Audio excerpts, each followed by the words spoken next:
ओम नमो नारायण। दोस्तों, आप सभी का मेरे इस यूट्यूब चैनल में हार्दिक स्वागत है।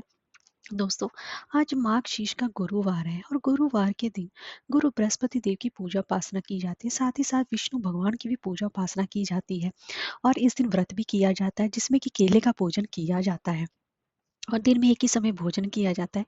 भोजन में चने की दाल का ही प्रयोग किया जाता है। इसमें नमक का सेवन नहीं किया जाता और व्रत रखने के साथ ही इस दिन व्रत कथा सुनने का भी विधान है। तो दोस्तों, आज की इस वीडियो में मैं आपको गुरुवार यानी कि बृहस्पतिवार की व्रत कथा का रसपान कराने जा रही हूँ। तो चलिए वीडियो शुरू करते हैं।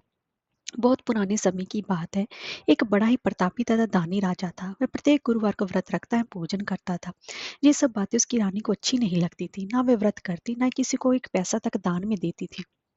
राजा को भी ऐसा करने से हमेशा ही मना किया करती। एक समय की बात है कि राजा शिकार खेलने वन को चले गए। घर पर रानी और दासी थी।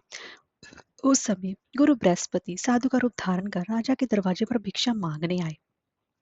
साधु ने रानी से भिक्षा मांगी तो वे कहने लगी कि हे साधु महाराज, मैं तो इस दान पुण्य से तंग आ गई।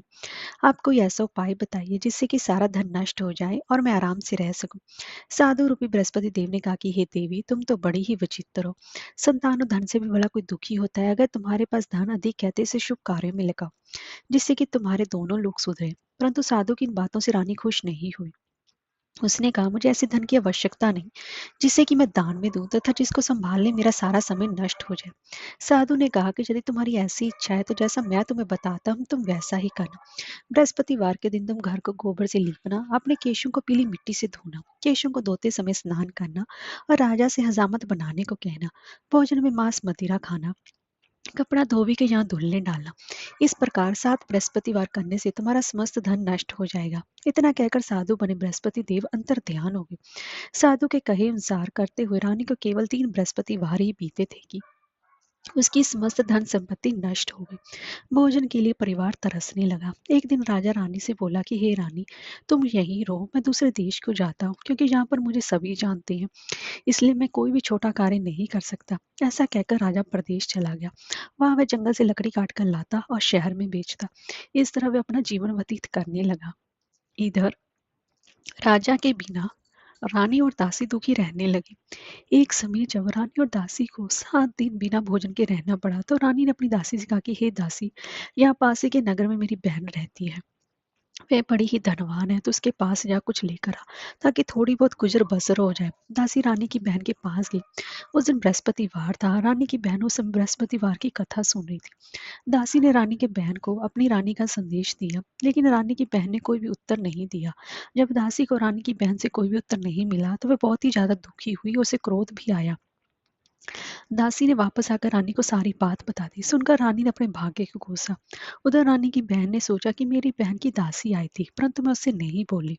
इससे वो बहुत ज्यादा दुखी हुई होगी। कथा सुनकर पूजन समाप्त कर वह अपनी बहन के घर गई और कहने लगी कि हे बहन, मैं बृहस्पतिवार का व्रत कर रही थी, तुम्हारी दासी गई थी, परंतु जब तक कथा होती है तब तक ना ही तो उठते हैं और ना ही बोलते हैं, इसलिए मैं नहीं बोली। कहो दासी क्यों गई थी? रानी बोली, बहन, हमारे घर अनाज नहीं था। ऐसा कहते कहते रानी की आंखें भर आईं। उसने दासी समेत भूखा रहने की बात भी अपनी बहन को बता दी। रानी की बहन बोली कि बहन देखो, बृहस्पति देव भगवान सबकी मनोकामना पूर्ण करते हैं। देखो, शायद तुम्हारे घर में अनाज रखा हो।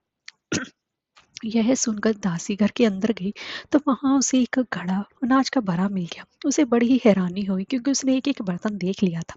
उसने बाहर आकर रानी को बताया। दासी रानी से कहने लगी कि हे रानी, जब हमको भोजन नहीं मिलता तो हम व्रत ही तो करते हैं, इसलिए क्यों ना इनसे व्रत और कथा की विधि पूछ ली जाए, हम भी व्रत किया करेंगे। दासी के कहने पर रानी ने अपनी बहन से बृहस्पतिवार के व्रत के बारे में पूछा। उसकी बहन ने बताया कि बृहस्पतिवार के व्रत में चने की दाल और मुनक्का से विष्णु भगवान का केले की जड़ में पूजन करें तथा दीपक जलाएं, पीला भोजन करें तथा कथा सुने। इससे गुरु भगवान प्रसन्न होते हैं और मनोकामना पूर्ण करते हैं। व्रत और पूजन की विधि बताकर रानी की बहन अपने घर लौट आई। रानी और दासी दोनों ने निश्चय किया कि बृहस्पति भगवान का पूजन जरूर करेंगे। 7 रोज बाद जब बृहस्पतिवार आया तो उन्होंने व्रत रखा। गुड़ साल में जाकर चना और गुड़ बीन लाई तथा उसकी दाल से केले की जड़ तथा विष्णु भगवान का पूजन किया। अब पीला भोजन कहाँ से आए? दोनों बड़ी ही दुखी हुई, परंतु उन्होंने व्रत किया था इसलिए बृहस्पति देव भगवान प्रसन्न थे। एक साधारण व्यक्ति के रूप में वे 2 थाल में सुंदर पीला भोजन लेकर आए और दासी को देकर बोले कि हे दासी, ये भोजन तुम्हारे लिए, तुम्हारी रानी के लिए है, इसे तुम दोनों ही ग्रहण करना। दासी भोजन पाकर बहुत प्रसन्न हुई। उसने रानी को सारी बात बताई। उसके बाद से प्रत्येक बृहस्पतिवार को गुरु भगवान का व्रत और पूजन करने लगी। बृहस्पति भगवान की कृपा से उनके पास धन हो गया, परंतु रानी फिर पहले की तरह ही आलस्य करने लगी। तब दासी बोली कि देखो रानी, तुम पहले भी इस प्रकार आलस्य करती थी, तुम्हें धन को रखने में कष्ट होता था, इसी कारण सभी धन नष्ट हो गया। अब गुरु भगवान की कृपा से धन मिला है तो तुम्हें फिर आलस्य होता है। बड़ी मुसीबतों के बाद हमने ये धन पाया है, इसलिए हमें दान पुण्य करना चाहिए। अब तुम भूखे मनुष्यों को भोजन कराओ, प्याऊ लगवाओ, ब्राह्मणों को दान दो, कुआं तालाब बावड़ी आदि का निर्माण करवाओ, मंदिर पाठशाला बनवाकर ज्ञान दान दो, कुंवारी कन्याओं का विवाह करवाओ, अर्थात धन को शुभ कार्य में खर्च करो, जिससे तुम्हारे कुल का यश बढ़े तथा स्वर्ग प्राप्त और पितर भी प्रसन्न हो। दासी की बात मानकर रानी शुभ कर्म करने लगी। उसका यश फैलने लगा। एक दिन रानी और दासी आपस में विचार करने लगी कि ना जाने राजा किस दशा में होंगे। उनकी कोई खोज खबर भी नहीं है। उन्होंने श्रद्धापूर्वक गुरु बृहस्पति भगवान से प्रार्थना की कि राजा जहाँ कहीं भी हो शीघ्र ही वापस आ जाए। उधर राजा प्रदेश में बहुत दुखी रहने लगा। वह प्रतिदिन जंगल से लकड़ी बीन कर लाता और उसे शहर में बेचकर अपने दुखी जीवन को बड़ी कठिनता से व्यतीत करता। एक दिन दुखी हो अपनी पुरानी बातों को याद करके वह रोने लगा और उदास हो गया। उसी समय राजा के पास बृहस्पति देव साधु के वेश में आकर बोले कि हे लकड़हारे, तुम इस सुनसान जंगल में किस चिंता में बैठे हो, मुझे बताओ। यह सुन राजा के नेत्रों में जल भर आया। साधु की वंदना कर राजा ने अपनी संपूर्ण कहानी सुना दी। महात्मा दयालु होते हैं। वे राजा से बोले कि हे राजा, तुम्हारी पत्नी ने बृहस्पति देव के प्रति अपराध किया था, जिसके कारण तुम्हारी ये दशा हो। अब तुम चिंता मत करो, भगवान तुम्हें पहले से अधिक धन देंगे। देखो, तुम्हारी पत्नी ने बृहस्पतिवार का व्रत प्रारंभ कर दिया है। अब तुम भी बृहस्पतिवार का व्रत करके चने की दाल में गुड़ छल के लोटे में डालकर केले का पूजन करो। फिर कथा कहो या सुनो, भगवान तुम्हारी सभी मनोकामनाओं को पूर्ण करेंगे। साधु की बात सुनकर राजा बोला कि हे प्रभु, लकड़ी बेचकर तो मुझे इतना पैसा भी नहीं बचता जिससे कि मैं भोजन के उपरांत कुछ बचा सकूं। मैंने रात्रि में अपनी रानी को व्याकुल देखा है। मेरे पास कोई साधन नहीं जिससे कि उसका समाचार मैं जान सकूं। फिर मैं कौन सी कहानी कहूँ ये भी मुझको मालूम नहीं है। साधु ने कहा कि हे राजा, मन में बृहस्पति भगवान के पूजन व्रत का निश्चय करो, वे स्वयं तुम्हारे लिए कोई रास्ता बना देंगे। बृहस्पतिवार के दिन तो रोजाना की तरह लकड़ियां लेकर शहर में जाना, तुम्हें रोज से दुगना धन मिलेगा, जिससे कि तुम भली भांति भोजन कर लोगे तथा बृहस्पति देव की पूजा का सामान भी आ जाएगा। जो तुमने बृहस्पतिवार की कहानी के बारे में पूछा है वह इस प्रकार है। प्राचीन काल में एक बहुत ही निर्धन ब्राह्मण था। उसकी कोई संतान न थी। वह नित्य पूजा पाठ करता। उसकी स्त्री न स्नान करती, ना ही किसी देवता का पूजन करती। इसी कारण ब्राह्मण देवता बहुत दुखी रहते थे। भगवान की कृपा से ब्राह्मण के यहाँ एक कन्या उत्पन्न हुई। कन्या बड़ी होने लगी। प्रातः स्नान करके वह भगवान विष्णु का जाप करती, बृहस्पतिवार का व्रत भी करने लगी। पूजा पाठ समाप्त कर पाठशाला जाती तो अपनी मुट्ठी में जौ भर के ले आती और पाठशाला के मार्ग में डालती जाती। लौटते समय वही जौ स्वर्ण के हो जाते तो उनको बीन कर घर ले आती। एक दिन वह बालिका सूप में सोने के जौ को फटक कर साफ कर रही थी कि तभी उसकी माँ ने देख लिया, कहा कि हे बेटी, सोने के जौ को फटकने के लिए सोने का सूप भी तो होना चाहिए। दूसरे दिन गुरुवार था। कन्या ने व्रत रखा और बृहस्पति देव से सोने का सूप देने की प्रार्थना की। बृहस्पति देव ने इसकी प्रार्थना स्वीकार कर ली। रोजाना की तरह वह कन्या जौ फैलाती हुई पाठशाला चली गई। पाठशाला से लौटकर जब वह जौ बीन रही थी तो बृहस्पति देव की कृपा से उसे सोने का सूप मिला। उसे वो घर ले आई और उसे जौ साफ करने लगे, परंतु उसकी माँ का वही ढंग रहा। एक दिन की बात है, कन्या सोने के सूप में जब जौ साफ कर रही थी उस समय उस नगर का राजकुमार वहां से निकला। कन्या के रूप और कार्य को देखकर वह उस पर मोहित हो गया। राजमहल आकर वह भोजन तथा जल त्याग कर उदास होकर लेट गया। राजा को जब राजकुमार द्वारा अन्न जल त्यागने का समाचार ज्ञात हुआ तो अपने मंत्रियों के साथ वे अपने पुत्र के पास गया और कारण पूछा। राजकुमार ने राजा को उस लड़की के घर का पता भी बता दिया। मंत्री उस लड़की के घर गया। मंत्री ने ब्राह्मण के समक्ष राजा की ओर से निवेदन किया। कुछ ही दिनों बाद ब्राह्मण की कन्या का विवाह राजकुमार के साथ संपन्न हो गया। कन्या के घर से जाते ही ब्राह्मण के घर में पहले की भांति गरीबी का निवास हो गया। एक दिन दुखी होकर ब्राह्मण अपनी पुत्री से मिलने गए। बेटी ने पिता की अवस्था को देखा, अपनी माँ का हाल चाल पूछा। ब्राह्मण ने सभी हाल कह सुनाया। कन्या ने बहुत सा धन देकर अपने पिता को विदा कर दिया, लेकिन कुछ दिनों बाद फिर वही हाल हो गया। ब्राह्मण फिर अपनी कन्या के यहाँ गया और सभी हाल कहा तो पुत्री बोली कि हे पिताजी, आप माता जी को यहाँ पर लिवा लो। मैं उन्हें विधि बता दूंगी जिससे कि गरीबी दूर हो जाए। ब्राह्मण देवता अपनी स्त्री को साथ लेकर अपनी पुत्री के पास राजमहल पहुंची।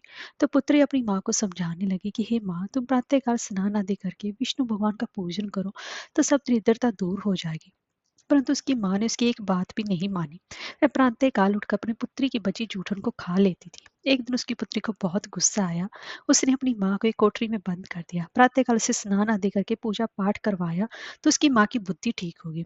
इसके बाद वो नियम से पूजा पाठ करने लगी और प्रत्येक बृहस्पतिवार को व्रत रखने लगी। इस व्रत के प्रभाव से मृत्यु के बाद वह स्वर्ग को गई। वह ब्राह्मण भी सुखपूर्वक इस लोक का सुख भोग स्वर्ग को प्राप्त हुआ। इस तरह कहानी कहकर साधु बने देवता वहां से लोप हो गए। धीरे धीरे समय व्यतीत होने पर फिर बृहस्पतिवार का दिन आया। राजा जंगल से लकड़ी काटकर शहर में बेचने गया। उसे उस दिन और दिनों से अधिक धन मिला। राजा ने चना गुड़ आदि लाकर बृहस्पतिवार का व्रत प्रारंभ किया। उस दिन से उसके सभी क्लेश दूर हुए। परंतु जब अगले गुरुवार का दिन आया तो वह बृहस्पतिवार का व्रत करना भूल गया। इस कारण बृहस्पति भगवान नाराज हो गए। उस दिन उस नगर के राजा ने विशाल यज्ञ का आयोजन किया था तथा अपने समस्त राज्य में ये घोषणा करवा दी थी कि सभी मेरे यहाँ भोजन करने आए। किसी के घर चूल्हा ना जले। इस आज्ञा को जो ना मानेगा उसको फांसी की सजा दी जाएगी। राजा की आज्ञा अनुसार राज्य के सभी वासी राजा के भोज में सम्मिलित हुए, लेकिन लकड़हारा कुछ देर से पहुंचा, इसलिए राजा उसको अपने साथ महल में ले गए। जब राजा लकड़हारे को भोजन करा रहे थे तो रानी की दृष्टि उस खूंटी पर पड़ी जिस पर कि उसका हार लटका हुआ था। उसे हार खूंटी पर लटका दिखाई नहीं दिया। रानी को निश्चय हो गया कि मेरा हार इस लकड़हारे ने चुरा लिया है। उसी समय सैनिक बुलवाकर उसको जेल में डलवा दिया। लकड़हारा जेल में विचार करने लगा कि ना जाने कौन से पूर्व जन्म के कर्म से मुझे ये दुख प्राप्त हुआ है, और जंगल में मिले साधु को याद करने लगा। तत्काल बृहस्पति देव साधु के रूप में प्रकट होकर कहने लगे, अरे मूर्ख, तूने बृहस्पति देवता की कथा नहीं करी, इसी कारण तुझे दुख प्राप्त हुआ है। अब चिंता मत कर। बृहस्पतिवार के दिन जेल खाने के दरवाजे पर तुझे 4 पैसे पड़े मिलेंगे। उनसे तू बृहस्पति देव की पूजा करना तो तेरे सभी कष्ट दूर हो जाएंगे।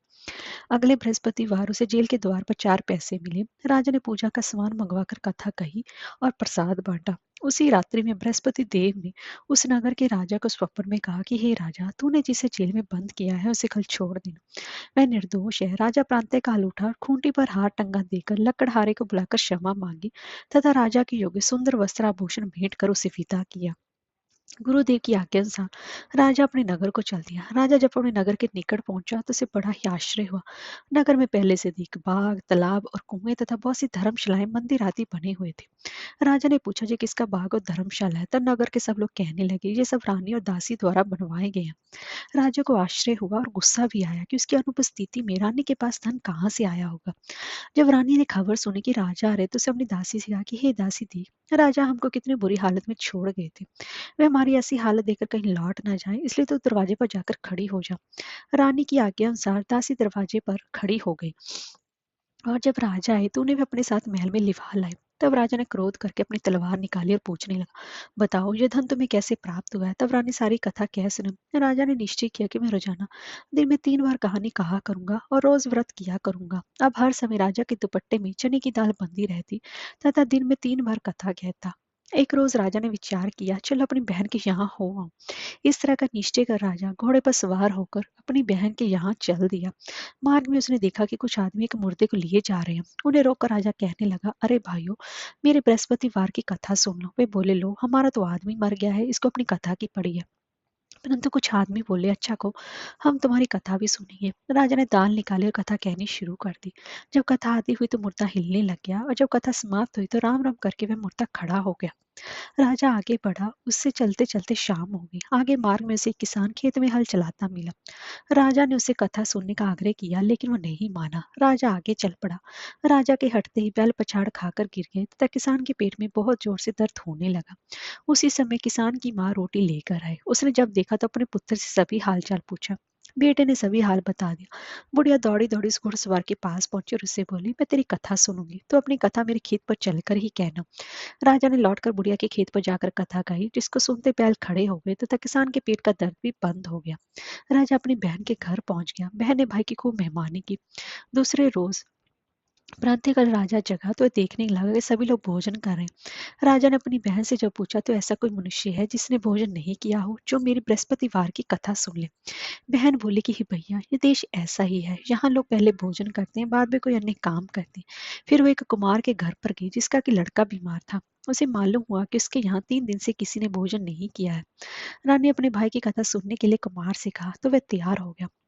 राजा ने जाकर बृहस्पतिवार की कथा की, जिसको सुनकर कि उसका लड़का ठीक हो गया तो राजा की प्रशंसा होने लगी। एक दिन राजा ने अपनी बहन से कहा कि हे बहन, मैं अब अपने घर जाऊंगा, तुम भी तैयार हो जाओ। राजा की बहन ने अपनी सास से यही सब कुछ कहा कि वो अपने भाई के साथ जाने की आज्ञा मांगी। सास बोली हाँ चली जा, मगर अपने लड़कों को मत ले जाना, क्योंकि तेरे भाई की कोई भी संतान नहीं होती है। बहन ने अपने भाई से कहा कि हे भैया, मैं तो चलूंगी मगर कोई बालक नहीं जाएगा। वह अपनी बहन को भी छोड़कर दुखी मन से राजा अपने नगर को लौट आया। राजा ने अपनी रानी से सारी कथा बताई और बिना भोजन किए वह शैया पर ही लेट गया। रानी बोली कि हे प्रभु, बृहस्पति देव ने हमें सब कुछ दिया तो हमें संतान भी अवश्य देंगे। उसी रात बृहस्पति देव ने राजा को स्वप्न में कहा कि हे राजा, उठ, सभी सोच त्याग दे, तेरी रानी गर्भवती है। राजा ये जानकर बड़ी खुशी हुई। 9वें महीने में रानी के गर्भ से एक सुंदर पुत्र पैदा हुआ। तब राजा बोला कि हे रानी, स्त्री बिना भोजन के रह सकती है परंतु बिना कहे नहीं रह सकती। जब मेरी बहन आए तो तुम उसे कुछ मत कहना। रानी ने हाँ कर दी। जब राजा की बहन ने शुभ समाचार सुना तो वे बहुत खुश हुई तथा बधाई लेकर अपने भाई के यहाँ आई। रानी ने तब उसे आने का उलाहना दिया। जब भाई अपने साथ ला रहे थे तब तो टाल गई, उनके साथ नहीं, आज अपने आप ही भागे भागे बिना बुलाए। तब राजा की बहन बोली कि भाभी, अगर इस प्रकार ना कहती तो तुम्हारे घर औलाद कैसे होती। बृहस्पति देव सभी की कामनाएं पूर्ण करते हैं। जो सद्भावना पूर्व बृहस्पतिवार का व्रत करता है, कथा पढ़ता है अथवा सुनता है और दूसरों को भी सुनाता है, बृहस्पति देव उसकी सभी मनोकामनाएं पूर्ण करते हैं, उसकी सदैव रक्षा करते हैं। जो संसार में सद्भावना से गुरुदेव का पूजन व्रत सच्चे हृदय से करते हैं, उनकी सभी कामनाएं वैसी पूर्ण होती हैं जैसी सच्ची भावना से रानी और राजा ने बृहस्पति देव की कथा का गुणगान किया। उनकी सभी इच्छाएं बृहस्पति देव जी ने पूर्ण की। अनजाने में बृहस्पति देव की उपेक्षा नहीं करनी चाहिए, इसलिए सबको कथा अवश्य सुननी चाहिए। हृदय से मनन करते हुए उनका जयकारा बोलना चाहिए। बोलिए बृहस्पति देव भगवान की जय। बोलिए विष्णु भगवान की जय।